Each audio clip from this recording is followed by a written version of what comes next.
স্থানীয় জিয়ারতি মোড়ে এই বিক্ষোভ কর্মসূচির এই আয়োজনে আমরা সকলে একত্রিত। ইতিমধ্যে আমাদের মাঝে যে সমস্ত মসজিদের ইমাম, খতিব, আলেম সমাজ যারা মঞ্চের নিচে আছেন তাদেরকে বিনীতভাবে অনুরোধ জানাচ্ছি, আপনারা ইমাম সাহেবগণ, খতিব সাহেবগণ, আপনারা আলেম সমাজ, আপনারা মেহরবানি করে মঞ্চে চলে আসুন এবং সৈয়দপুরের সমস্ত মুসলিম জনতাকে, সুন্নি জনতাকে আহ্বান জানাচ্ছি, আপনারা ফিলিস্তিনের নিরীহ মুসলমানদের পক্ষে হয়ে এবং ভারতের বিভিন্ন জায়গায় যে মুসলমানদের নির্যাতন হচ্ছে, মসজিদ মাদ্রাসায় হামলা হচ্ছে, মাজারগুলোকে ভেঙে দেওয়া হচ্ছে, আজকে মুসলিম জাহানের মুসলমান এবং মুসলিম সম্প্রদায় যে হিংসার শিকার, ষড়যন্ত্রের শিকার, এর প্রতিবাদের জন্য আমরা শুধু আজকে সৈয়দপুরের এই মাঠে নামিনি, সারা বিশ্বে, সারা পৃথিবীতে, এমনকি অনেকগুলো দেশে বিধর্মীরাও যারা মুসলমান না তারা মানবিকভাবে মানবতার খাতিরে ইসরায়েলের বিরুদ্ধে, এই ইহুদ নাসারার বিরুদ্ধে তারা মাঠে নেমেছে। আজকে আমরা এখান থেকে সবাই প্রতিবাদ জানানোর জন্য একত্রিত হয়েছি, সমবেত হয়েছি। আজকে সৈয়দপুরের বিভিন্ন পাড়া মহল্লা থেকে, মসজিদ মাদ্রাসা থেকে, খানকা দরবারগুলো থেকে সবাই এক কাতারে দাঁড়িয়ে আজকে স্লোগান দিচ্ছে। আমরা সকলেই আজকে বাসায় না বসে, নিজ ব্যবসা প্রতিষ্ঠানে না থেকে আজকে আমরা ইমানি চেতনায়, আমরা দল মত নির্বিশেষে ইমানি আওয়াজ করব। আমার সাথে আপনারা স্লোগান দিবেন, নারে তাকবীর, নারে রিসালাত, নারে রিসালাত। আপনারা জানেন এই নারায়ে রিসালাতের কি মর্যাদা আছে।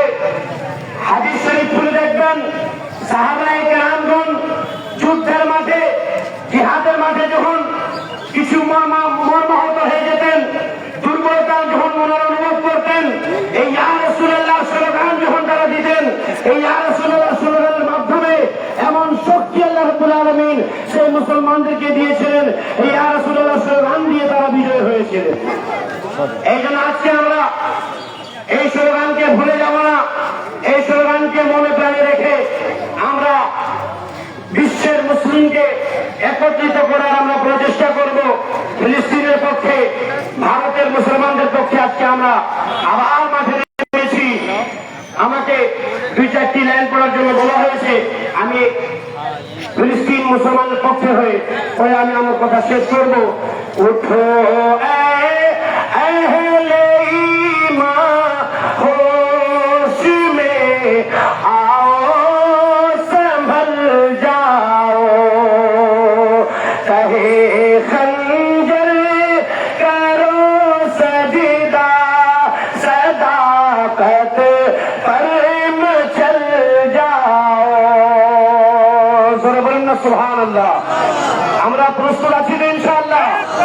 দেখেন কবি আমাদেরকে এখানে আওয়াজ দিচ্ছে, যদি আমরা বুঝতে পারি আপনারা সুবহানাল্লাহ বলে আমার সাথে এক হয়ে আপনারা আওয়াজ দিবেন। কবি বলতেছেন,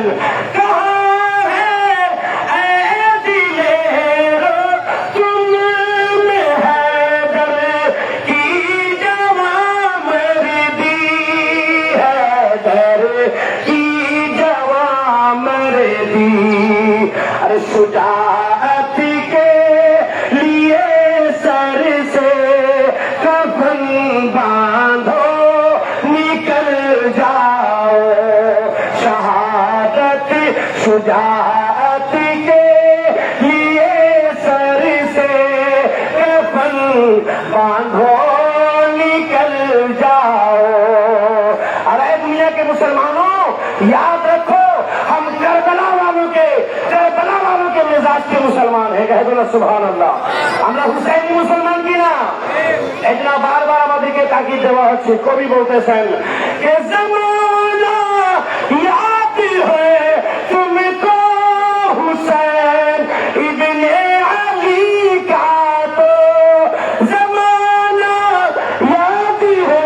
আমরা দেখতে পাচ্ছি আলহামদুলিল্লাহ খানগাহ আলিয়া আশরাফিয়া হাসিয়া সরকারে করার পক্ষ থেকে দরবারের ইমাম ও খতিবের নেতৃত্বে হাফেজ মাওলানা গোলাম কাদের হীরা শফির নেতৃত্বে এক বিরাট র্যালি আমাদের মাঝে আছে। আমরা তাকে স্বাগত জানাচ্ছি। জমানা ইয়াদ है तुमको हुसैन इब्ने अली का तो हुसैन इब्ने अली का तो शहादत के लिए सर से कफन बांधो निकल जाओ। কারা কারা রেডি আছেন? সবাই রেডি আছে ইনশাআল্লাহ। शहादत के लिए सर से कफन बांधो निकल जाओ। আল্লাহ তাআলার কাছে দোয়া করছি মহান আল্লাহ রাব্বুল আলামিন আমাদেরকে শাহাদাতের জজবা নিয়ে এইভাবে সব সময় মাঠে থাকার তৌফিক দান করুন। আসসালামু আলাইকুম ওয়া রাহমাতুল্লাহ।